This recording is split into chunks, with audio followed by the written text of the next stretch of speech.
Hey everybody, welcome back to Destination Dickens. So today, I have decided to come to talk to you guys. I am sitting in the car waiting on my husband and the baby to come out. They are at a wedding rehearsal. They are playing for a wedding on tomorrow.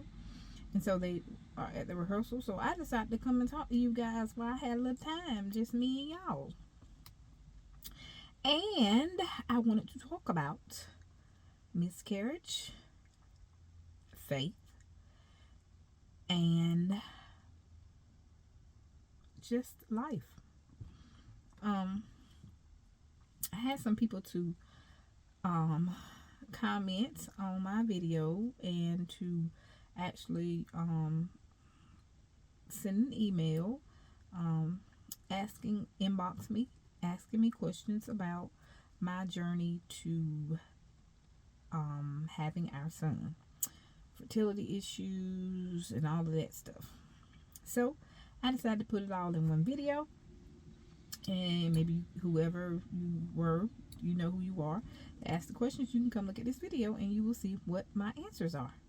So as I talked about before on the channel, me and my husband had a whole long journey of about, well, it really got serious and really, I'm thinking a whole 4 years of infertility and issues and losses.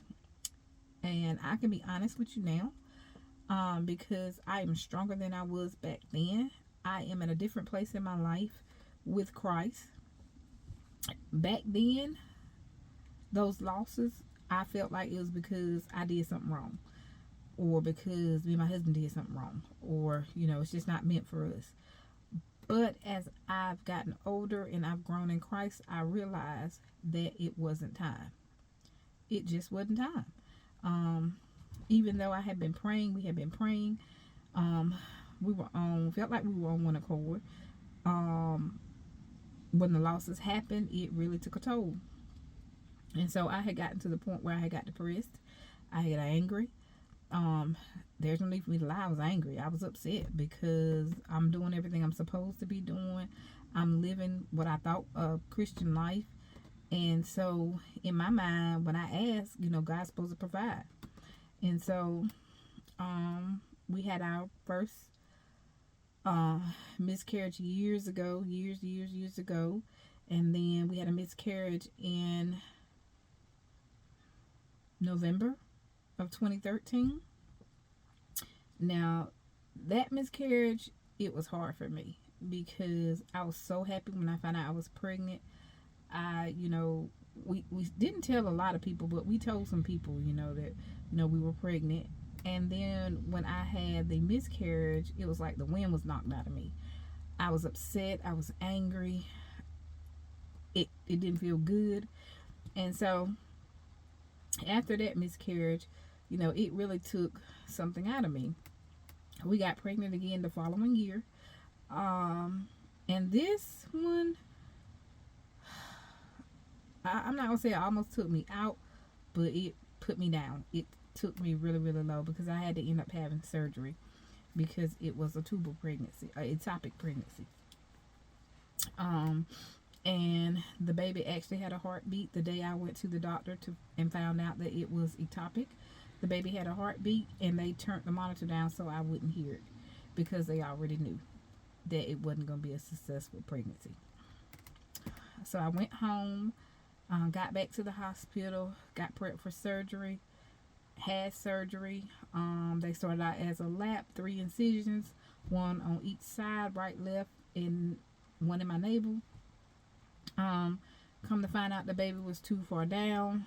Almost in my uterus was being held by a piece of scar tissue, and so I had to have a full-on C-section cut in order for them to get the baby. By the time they got to the baby had already started to rupture and bleed inside my tummy. So it was really like life or death. And I'm just thankful that the Lord gave me the mind that day to say, call your doctor, schedule an appointment, just to make sure everything's okay. Because honestly, everything was fine. I wasn't hurting. I don't know. Let's just say with the Spirit of the Lord telling me, something's not right, because my body was fine, but my mind, it was just like something's not right. And so that's what made me call the doctor to schedule the appointment. And I'm thankful that they saw me, because if not, I would have went home. The baby would have ruptured. I would have had been rushed to the hospital, rushed into surgery, instead of it going the way it did. And so we lost that baby also. And that was hard, because with that, I actually had to be out of work for 2 weeks. I had to heal. I had the physical scars of losing this child. With the miscarriage, I had the miscarriage, went through all the steps of having a miscarriage, and my body was back. With this baby, I had 3, 4 cuts on me, on my tummy, on my abdominal area. And it was painful. I was sore. I could not move good. I could not get up by myself. I could not go to the bathroom by myself. I needed help. My husband had to help me. And my husband is a very squeamish man.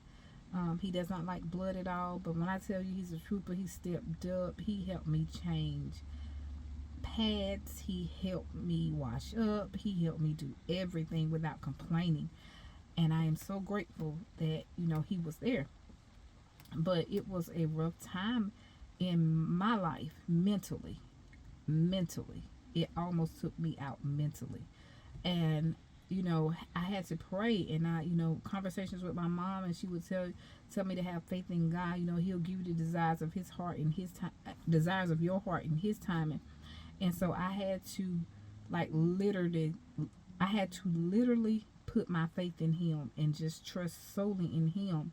I knew my husband loved me. I knew he was there for me. I knew he was praying for me, but that didn't help me. It didn't help my mind. And so once I started the process that I actually lost a child, even though I had lost before, but a couple of days after my surgery, I ended up passing a pseudo-sac, which I had no idea what that was. But I ended up having to go through that, and it was traumatic to me. It was like I have kids. I've literally had 4 kids prior to meeting and marrying my husband. All of those pregnancies were fine. I conceived, carried, and delivered them all naturally.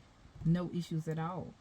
And now that I'm at this point in my life and I'm actually discussing with my husband, all those pregnancies weren't, they weren't planned, they weren't discussed, they just happened. Now that we're actually discussing, having children and bringing a child into, this world and this marriage and this relationship, this combined family, and it's happening, but it's not happening. I'm getting pregnant, but not carrying, the baby or babies. And so that was very traumatic to me. I could not understand why God would allow me to get pregnant and then allow me to have a miscarriage or an ectopic pregnancy and not carry the babies to term. I could not process that in my head, why that would happen. And so it took a lot of prayer. It took a lot of fasting. It took a lot of people praying for me and encouraging me. Miscarriage, whether it be ectopic or natural, it's hard. And it's especially hard on the woman, because you're thinking to yourself, what is wrong with me? Why can't I conceive? Why can't I give my husband a child? Especially when your husband wants a child. That's very hard. And he's not the issue. And then come to find out, I'm not the issue. So neither one of us was the issue. It just wasn't God's timing in our life, in our marriage.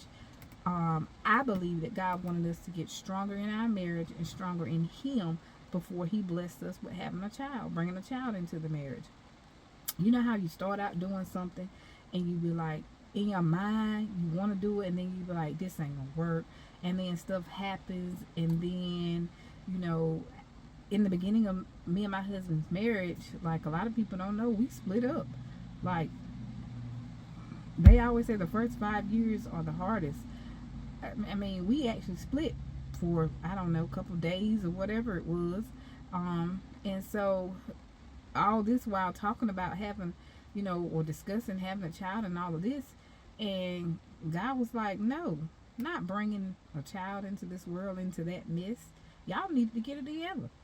And so he didn't. And my son is truly a miracle. He is an answered prayer. I always say that he's an answered prayer. I mean, I have friends that look at me and my husband and be like, do y'all argue? Do y'all argue? Do y'all, have disagreements? Yes, we do. We sure do. But the thing about it is, we decided that we're gonna, include God in all the decisions. Whether I'm mad or he's mad, or whether he's disagreeing or I'm disagreeing, we're never gonna go to bed in a disagreement. We gonna agree to disagree, and then we're just gonna let it go. But until we got ourselves right, our minds right, what we wanted our marriage to be, then that's when God started opening doors. He started blessing us. We ended up getting pregnant naturally without the medications, because y'all, I was on those medications, and those medications really do something to a woman's body and your mind. I was having double vision. I was having hot flashes. I was having cramps. I mean, it was the worst. And I pray for women who have to go through that, because not only does it affect your body, but it affects your mind also. It's a whole mental and physical deal to go through infertility. It's on so many different levels. And when we did end up getting pregnant with my son, of course my mind started racing. I took 12 pregnancy tests, y'all, because I couldn't believe it. Naturally, that we got pregnant.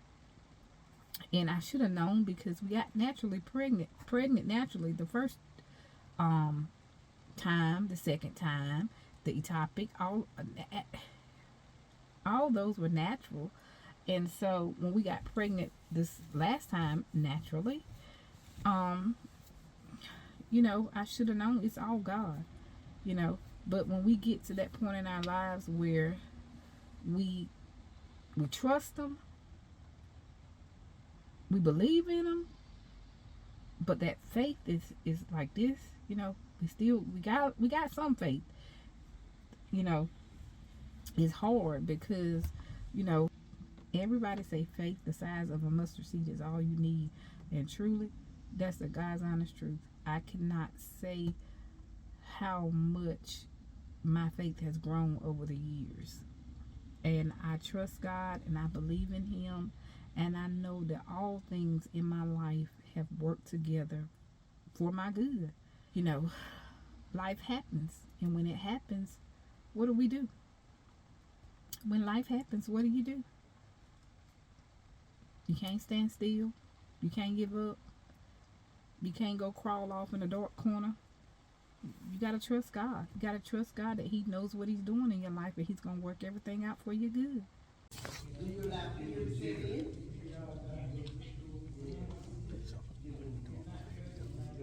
Right. But did God tell us that he will always be with us? That's right. But he also knows your future. That's the flesh part. Yes, that's true. That is the flesh part. And Satan is right there to twist in your ear, telling you that I'm not going to be all right. Right.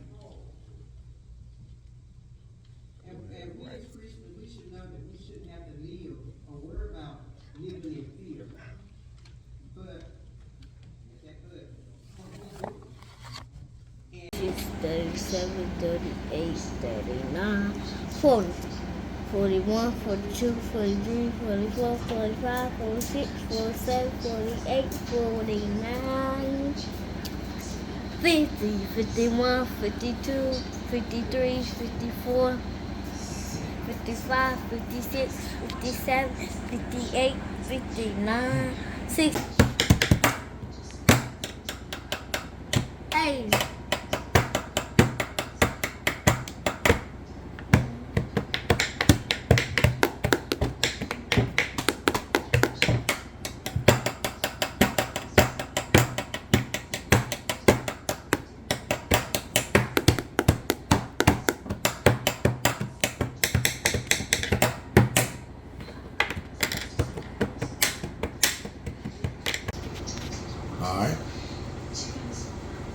Good job. Keep going. Good job. Try to stay, come to the, no, try not to go past that line like you're doing, but you're doing a good job. Good job.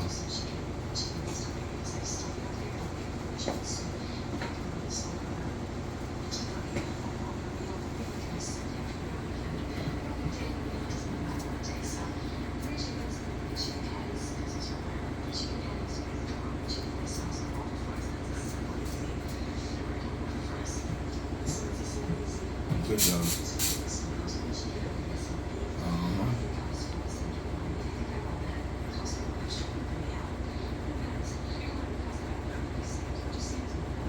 Good job.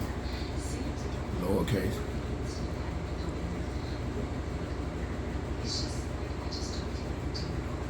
Come straight down. Come straight on down. Right there. Good job, Good baby. job, boy. Keep doing that. That's a great job, boy. I look ugly. Believes all things, hopes all things, endures all things. Love never fails. The New Testament reveals that happiness come from putting one